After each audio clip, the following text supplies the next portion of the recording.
ایسے میں ویانا کے یہودی صحافی تھیوڈور ہرزل نے سیاسی زائنزم کا میدان سجا لیا تھا۔ اس نے کہا تھا کہ یہودی اپنے مذہب کی وجہ سے ایک الگ قوم ہے، چاہے کوئی بھی زبان بولتے ہوں۔ صدیوں سے ان پر جاری ظلم و ستم سے بچنے کا واحد حل ان کے لیے ایک الگ ملک کا قیام ہے۔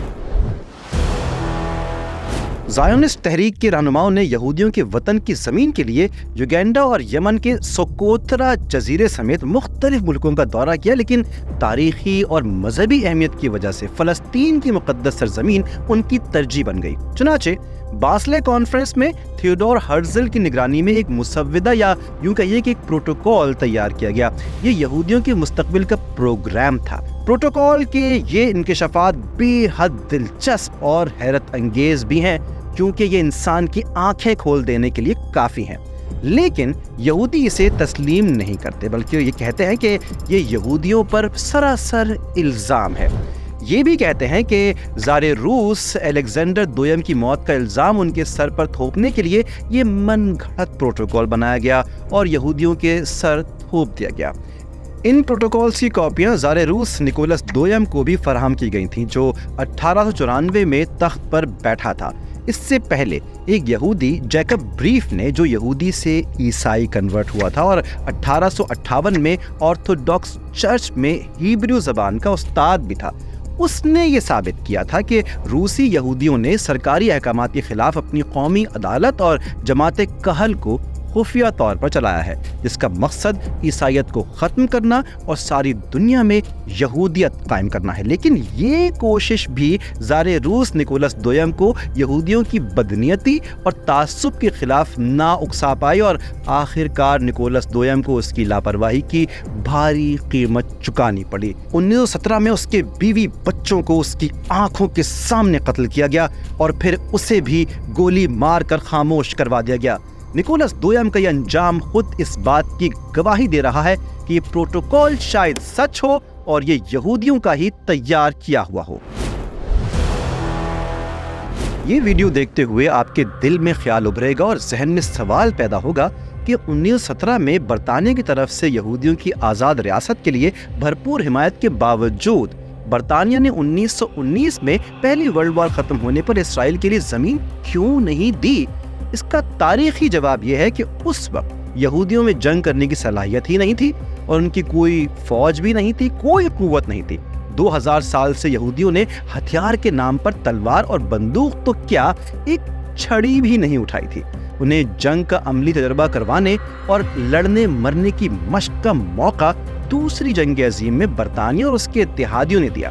یہاں تک کہ ایک چھاپہ مار تنظیم بھی انہیں بنا کر دی گئی، جس نے جدید دہشت گردی کی بنیاد رکھی۔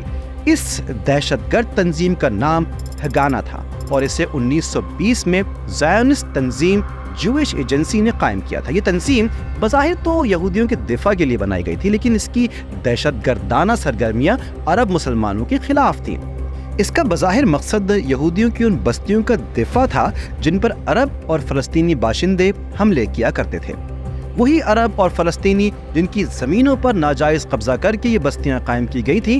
اس تنظیم نے 1920 کے نبی موسیٰ کے فسادات، 1921 میں جافا کے فسادات، 1929 میں فلسطین کے فسادات، 1936 میں جافا اور فلسطین کے فسادات اور 1939 کے عرب حملوں میں بھرپور حصہ لیا تھا۔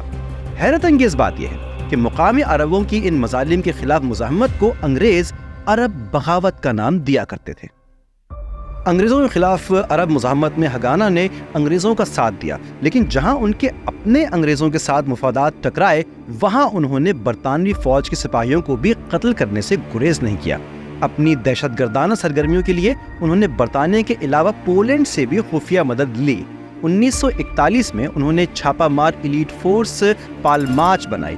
اپنی دہشت گردانہ سرگرمیوں سے انہوں نے برطانیہ پر مسلسل دباؤ بنائے رکھا اور اقوام متحدہ نے اگرچہ فلسطین میں 2 ریاستیں بنانے کا اعلان کیا تھا، لیکن انہوں نے دوسری ریاست یعنی فلسطینی ریاست کو بننے کا موقع ہی نہیں دیا۔ یہودی مفادات کی نگرانی کے لیے بہت سی تنظیمیں قائم ہوتی رہیں، لیکن پہلی جنگ عظیم کے بعد یہودیوں نے ہتھیار اٹھانے کی سوچی۔ یہ 2000 سال میں پہلی بار ہوا تھا کہ وہ ہتھیار اٹھانا شروع ہو گئے تھے۔ اس سے قبل ان کی سیاست صرف سازشوں پر ہی محدود تھی، جس کے نتیجے میں ان کے لوگوں کو موت یا پھر جلا وطنی کا سامنا کرنا پڑتا تھا۔ یہودیوں کی ایک برطانوی پلاٹون فلسطین میں رومیل کے خلاف لڑنے کے لیے بھیجی گئی تھی، لیکن حالات نے جرمن جنرل رومیل کو حد سے آگے بڑھنے کی اجازت ہی نہیں دی۔ چنانچہ پھر کیا ہوا؟ اس پلاٹون کو اٹلی کے محاذ پر روانہ کیا گیا۔ یہیں انہیں دشمنوں کی صفوں میں بارودی سرنگیں بچھانے، گوریلا جنگ لڑنے کے ساتھ ساتھ دو بدو جنگ کا بھی ایکسپیرینس ہوا۔ اس سے پہلے 2000 برس سے ہر تلوار اور ہر نیزہ اور ہر تیر اور آخر میں ہر بندوق کا رخ انہی کی جانب رہا تھا۔ اب انگریز کی سیاست نے انہیں جنگجو بنا کر اپنا اسلحہ مہیا کر کے اقتدار اور حکومت دے کر انہیں اربوں کے سینے چھلنی کرنے کے لیے تیار کر دیا تھا۔ ان کے علاوہ وہ امریکی یہودی بھی تھے جنہیں زمین، سمندر اور ہوا میں لڑنے کا ایکسپیرینس حاصل تھا، اور جو فلسطین میں قابض یہودیوں کو ریگستانوں، پہاڑوں اور میدانوں میں لڑنے کا ایکسپیرینس دیا کرتے تھے۔ جب فلسطین پر برطانیہ نے قبضہ کیا، اس وقت فلسطین میں 7 لاکھ عرب تھے، 85,000 یہودی اور بہت ہی کم تعداد میں عیسائی بھی تھے، جن کے خاندان صدیوں سے اس زمین پر آباد تھے۔ اس وقت یہودی آبادی یروشلم اور صفد تک محدود تھی اور ان کی توجہ شہروں میں تجارت پر تھی، جبکہ عرب کھیتی باڑی کرتے تھے۔ جب پہلی جنگ عظیم کے بعد ورسائے معاہدے کے بعد برطانوی اور فرانسیسی حکومتوں نے فلسطین کو آپس میں بانٹ لیا، برطانوی افواج نے فلسطین پر حملہ کر کے اس پر قبضہ کر لیا اور عربوں نے انہیں ترکوں سے نجات دلانے والے فرشتے سمجھ لیا تھا، جبکہ برطانوی حکومت خاموشی کے ساتھ اسرائیل کے قیام کے لیے کام جاری رکھے ہوئے تھی۔ برطانوی سازش کے نتیجے میں ہی مشرق وسطی کے جغرافیے میں تبدیلی آنا شروع ہوئی۔ فلسطین میں زمین رکھنے والے جو لوگ دمشق اور بیروت میں جلا وطنی کی زندگی گزار رہے تھے، انہوں نے اپنی زمین برطانیہ کے دباؤ میں آ کر یہودیوں کو فروخت کر دی۔ اس کے نتیجے میں بہت سے فلسطینی مزدور بے روزگار ہوئے اور ان کو انگریزوں نے اپنے گھروں سے بے دخل کر دیا، اور یہ لوگ دیگر عرب ملکوں میں پناہ لینے پر مجبور ہو گئے، جبکہ تل ابیب اور دیگر علاقوں میں مشرقی یورپی ممالک سے یہودی لا کر بسائے جا رہے تھے۔ 1930 کی دہائی میں جرمنی میں نازی حکومت کے اقتدار میں آتے ہی فلسطین میں یہودی پناہ گزینوں کی تعداد میں غیر معمولی اضافہ ہوا۔ اس اضافے کے خلاف مقامی عرب آبادی نے تو شدید رد عمل دیا، مگر المیہ یہ ہے کہ دیگر عرب دنیا خاموش رہی۔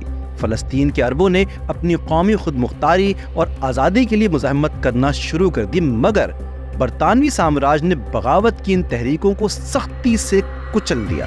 ان کارروائیوں میں بڑی تعداد میں فلسطینی شہید ہوئے۔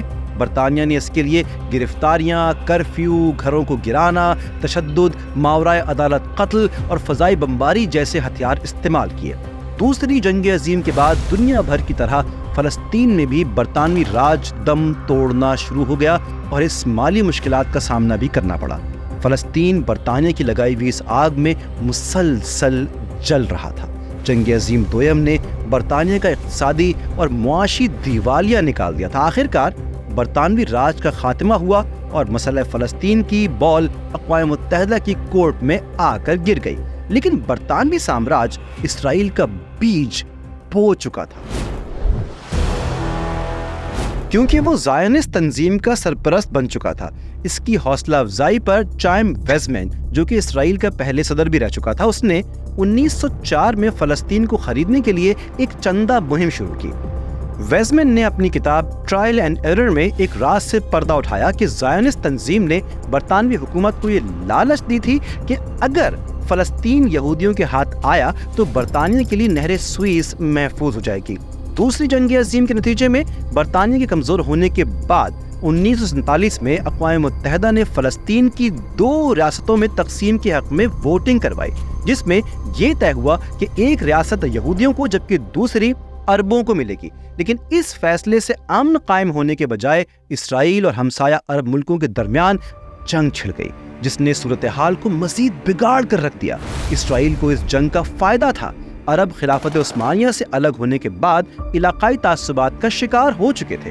اسرائیل کے خلاف متحدہ محاذ بنانے کے باوجود بنیادی طور پر عرب ملک اپنے ذاتی مفادات کی جنگ لڑ رہے تھے اور ان کے بیچ اعتماد کا کوئی رشتہ نہیں بن سکا تھا۔ لبنانی اور مصری فوجیوں میں ایک دوسرے کے لیے شکوک و شبہات موجود تھے، جبکہ اردن صرف موجودہ مغربی کنارے کے لیے جنگ کر رہا تھا۔ یہ ساری کوششیں اس وقت بے معنی ہو گئیں جب 14 مئی 1948 کو تل ابیب میں زائنسٹ تنظیم کے چیئرمین ڈیوڈ بین گوریان نے اعلان کیا کہ ہمارا وہ خواب پورا ہو چکا ہے جو ہم 2000 سال سے دیکھ رہے تھے۔ 2000 سال بعد ہم نے پہلی یہودی ریاست قائم کر دی ہے۔ برطانیہ اور امریکہ نے فوری طور پر اسرائیل کو یہودیوں کی آزاد ریاست تسلیم کیا۔ قائد اعظم محمد علی جناح نے اسرائیل کے قیام کو عربوں کی پیٹھ میں خنجر گھونپنا قرار دیا۔ اسرائیلی یہودیوں کو جب یہ خبر ملی کہ امریکہ نے اسرائیلی ریاست کو تسلیم کر لیا ہے تو ان کو یقین ہو گیا کہ برطانیہ کے بعد اب انہیں نیا سرپرست مل گیا ہے، اور اسی خوشی میں انہوں نے اس رات جشن منایا۔ ایک بڑی طاقت کا ہاتھ ان کے سر پر آ گیا تھا، مگر وہ اس بات سے بے خبر تھے کہ اس جشن کے اگلے ہی دن کیا قیامت ٹوٹنے والی۔ امریکہ کے اسرائیل کو تسلیم کرنے کے اگلے ہی دن فلسطین، مصر، ٹرانس جورڈن، عراق، سیریا، لبنان، سعودی عرب اور یمن نے مل کر اسرائیل پر حملہ کر دیا۔ اس خونریز جنگ کے بعد بھی آخر اسرائیل کیسے باقی رہ گیا، اینڈ مور امپورٹنٹلی اس نے فلسطینی مسلمانوں پر کیسے دل دہلا دینے والے مظالم ڈھائے، ان سب باتوں کا آتھینٹک اکاؤنٹ ہم آپ کے سامنے پیش کریں گے اپنی اگلی ایپیسوڈ میں۔ تب تک کے لیے اپنے لائکس اور کمنٹس سے ہماری حوصلہ افزائی کرتے رہیے گا، اور بیل آئیکن پر تو لازمی کلک کیجیے گا۔ ہماری اگلی ملاقات تک کے لیے اپنا بہت خیال رکھیے گا۔ اللہ حافظ۔